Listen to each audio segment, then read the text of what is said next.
જય માતાજી મિત્રો, આજે આપણે બનાવીશું ગણેશ ચતુર્થી સ્પેશિયલ ગોળ ચૂરમાના લાડુ। આ લાડુ બનાવવા માટે જોઈશે 2 વાટકી ઘઉંનો લોટ, અડધી વાટકી ચણાનો લોટ, અડધી વાટકી સૂજી, 1 વાટકો દેશી ઘી, 1 વાટકો ગોળ, થોડું જાયફળ, 4-5 એલચી, મોણ માટે 1 વાટકી તેલ। હવે આપણે બધા લોટ મિક્સ કરી લેશું।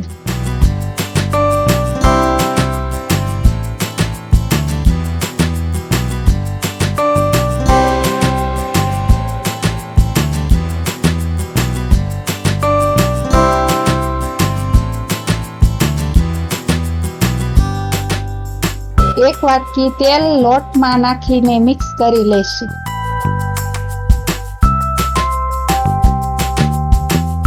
હવે આપણે સાઈડમાં થોડું ગરમ પાણી મૂકી દઈશું। જ્યાં સુધી ગરમ પાણી થાય ત્યાં સુધી આપણે 1 વાટકી દૂધ લોટમાં નાખીને મિક્સ કરી લઈશું। દૂધ નાખવાથી લાડવાનો સ્વાદ બહુ મસ્ત થાય છે। હવે પાણી નવશેકું ગરમ થઈ ગયું છે।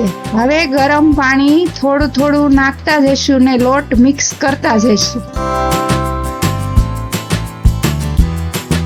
આ લોટ થોડો ભાખરી કરતા કડક બાંધવાનો।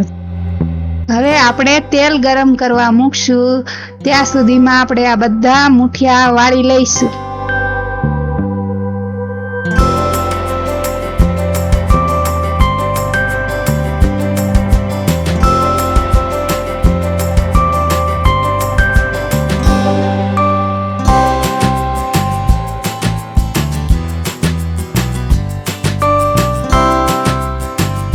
તેલ ગરમ થઈ ગયું છે, આપણે મુઠિયા તળી લઈશું।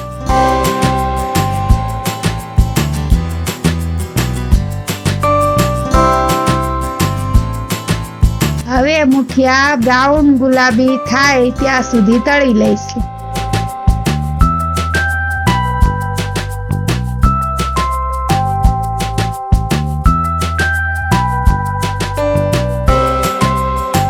તમે જોઈ શકો છો મિત્રો, મુઠિયા બ્રાઉન ગુલાબી કલરના તળાઈ ગયા છે। હવે આપણે ઘઉં ચાળવાનો ચાયણો લઈ લઈશું અને મુઠિયાને આપણે આ રીતે ચાળી લઈશું। આનાથી એક સરખો દાણો થશે ને લાડવા ચીકાસવાળા નહીં થાય। મિક્સરથી કરી શકાય પણ ઝીણું થઈ જાય એટલે લાડવો ચીકાસવાળો થાય। હવે જે આ ગોળ વધ્યા છે એ આપણે મિક્સરમાં દળી લઈશું।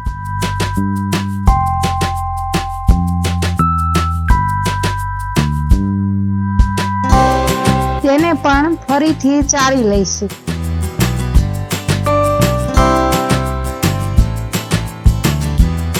આપણું ચૂરમું એક સરખું દાણેદાર થઈ ગયું છે।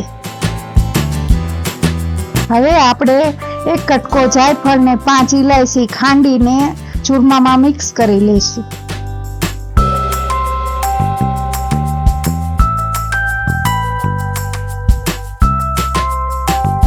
હવે મેં ગોળ ઝીણો સુધારીને લીધો છે।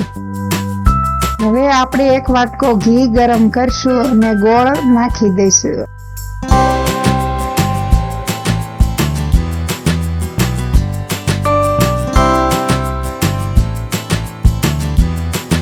હવે આપણે ગોળ ઘીમાં મિક્સ થઈ જાય ત્યાં સુધી હલાવીશું। ગોળ આપણો આ રીતે થઈ જાય પછી ચૂરમામાં મિક્સ કરી દઈશું।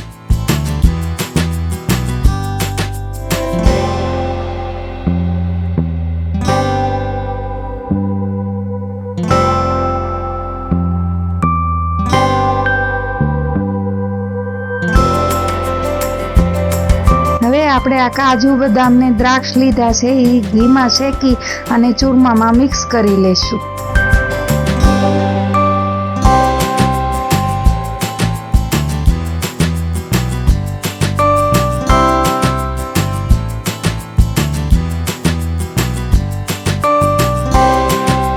હવે આપણે લાડુ બનાવી લેશું, એના ઉપર ખસખસ લગાવી દઈશું।